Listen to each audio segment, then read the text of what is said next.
Assalamualaikum warahmatullahi wabarakatuh. Di sini saya Desi Rahmasari dengan NIM 216131025 kelas 2B dari Prodi Sejarah Peradaban Islam. Di sini saya akan mereview jurnal tentang filsafat ilmu yang berjudul Filsafat Ilmu, Landasan Normatif Ilmu dalam Islam. Nama jurnal Islam Normatif dan Historis atau Faktual, volume 5, nomor 1, tahun 2009, halaman 79-96 yang ditulis oleh Amril M. Langsung saja ke bagian abstrak.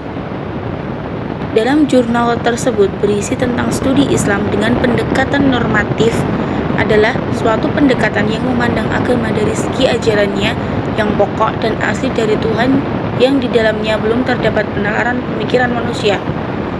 Tetapi, untuk memahaminya, manusia tidak bisa lepas untuk menggunakan akal pikirannya.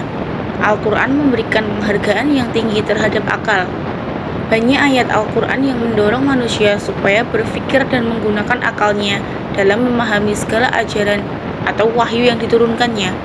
Kata-kata yang dipakai dalam Al-Quran untuk menggambarkan perbuatan berpikir bukan hanya akala, tetapi juga nazara yang berarti melihat secara abstrak dalam arti berpikir dan merenungkan, tadabara yang berarti merenungkan, tafakara yang berarti berpikir, fakiha yang berarti mengerti, tadakara yang berarti mengingat, memperoleh peringatan, mendapat pelajaran, memperhatikan dan mempelajari, fahima yang berarti memahami. Pendahuluan. Dalam jurnal ini dijelaskan Islam sebagai objek kajian ilmu yang dalam hal ini disebut dengan Islamic Studies. Sesungguhnya telah memberikan kontribusi yang teramat besar terhadap pemahaman masyarakat terhadap Islam itu sendiri, khususnya para cendekiawan dan ilmuwan. Melalui kajian Islamic Studies ini, kelompok ilmuwan dan cendekiawan saat ini semakin menyadari bahwa Islam tidak lagi dilihat sebagai dogma yang final, rigid dan kaku, tetapi sesungguhnya Islam telah membuka dirinya untuk ditelaah dari berbagai disiplin ilmu pengetahuan. Sedemikian rupa studi Islam dan nama lain yang seirama dengan itu telah menjadi branding ilmiah yang mendapat sambutan luar biasa di berbagai perguruan tinggi di berbagai belahan dunia saat ini, termasuk di Indonesia. Terminologi Islam normatif dan historis atau faktual sesungguhnya telah menjadi hardcore dalam kajian studi keislaman. Bahkan, pijakan dasar dalam kajian ini sesungguhnya berada pada lingkup Islam normatif dan historis yang harus didiskusikan dan didialogkan oleh para pengkaji dan ilmuwan yang memiliki kepedulian akan pencarian Islam. Tegasnya, sisi epistemologi pada tulisan ini terlacak dari tampilan upaya tulisan ini yang menjajaki model pemikiran yang tampil pada dua kategori Islam, yaitu normatif dan historis. Penjajakan pencarian ini lebih difokuskan pada cara pencarian kebenaran pada dua kategori, kemudian juga implementasinya dalam pendidikan dan pembahasan. Islam normatif dan historis melacak jejak epistemologi secara kategoris. Islam normatif dan Islam historis selalu dipertentangkan. Hal ini bukan saja lantaran dua kata ini dalam kaidah bahasa berwatak antonim, tetapi lebih dari itu, sejatinya memang dikarenakan memiliki cara pandang yang berbeda satu dengan lainnya.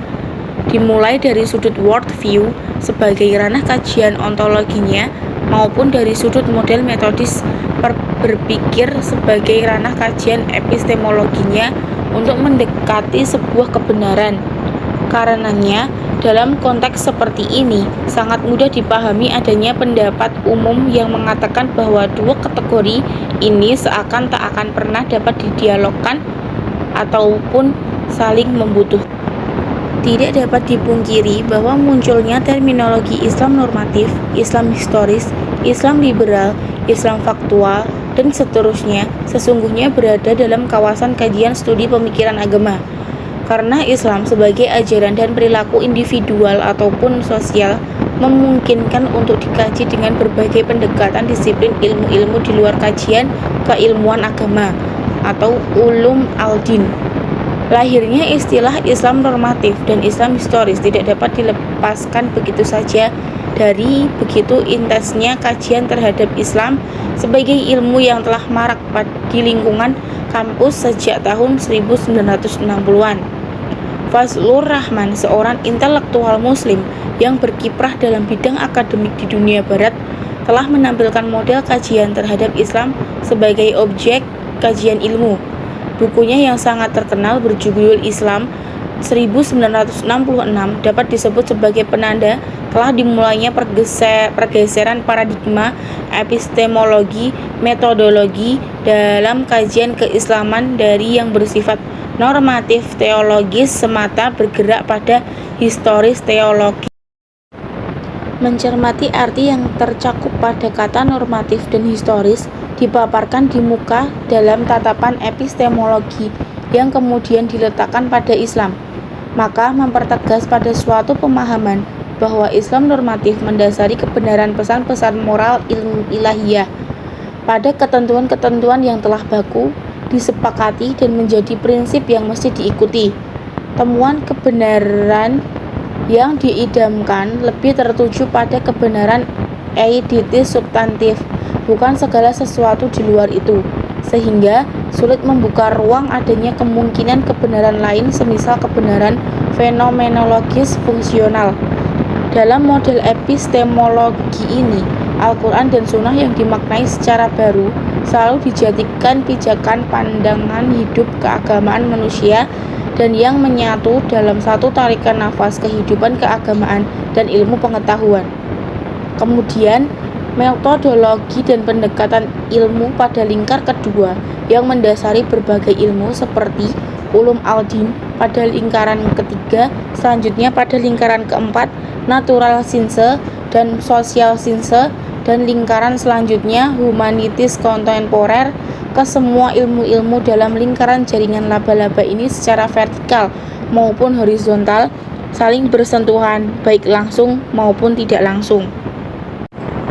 Kesimpulan pada jurnal ini yaitu mengaplikasikan epistemologi integratif interkonektif dengan menjalin kelindakan tiga pirantinya, yaitu hadarat an-nas atau budaya teks dan turas, hadarat al-ilm budaya ilmu pengetahuan, dan hadarat al-falsafah atau budaya filosofis etis. Ini selain diyakini mampu menetralisir atau paling tidak mencarikan kebekuan antara Islam normatif dan Islam historis. Juga capaian kebenaran yang akan dihasilkannya tentu jauh lebih mendekati kebenaran yang lebih komprehensif dibanding bila dilakukan hanya dengan satu kategori epistemologi saja. Pendidikan Islam baik sebagai kelembagaan maupun mata pelajaran ataupun mata kuliah tersebut, penelitian-penelitian dan pengembangan ilmu-ilmu keislaman khususnya yang berparadigma epistemologis integratif interkonektif menjadi instrumen yang strategis guna mengungkap pesan-pesan ideal moral dalam Islam, kemudian menggapainya sehingga damai mendamaikan nasihat menasihati yang terlepas dari dominasi dan represif sebagai bentuk nyata watak Islam rahmatan lil alamin dalam realitas sosial kehidupan semakin fungsional. Kelebihan jurnal: 1. Teori dan analisis yang digunakan sudah tepat. 2. Paparan teori mudah dipahami. 3. Isi dalam jurnal runtut dan sistematis. Kekurangan jurnal: 1. Terdapat bahasa ilmiah yang sukar dipahami. 2. Terdapat beberapa kata yang belum efektif. Dan 3. Penjelasan dalam abstrak dan kesimpulannya belum mencakup seluruh isi dari jurnal. Sekian review jurnal dari saya. Bila ada kata salah mohon maaf. Billahi taufik wal hidayah. Wassalamualaikum warahmatullahi wabarakatuh.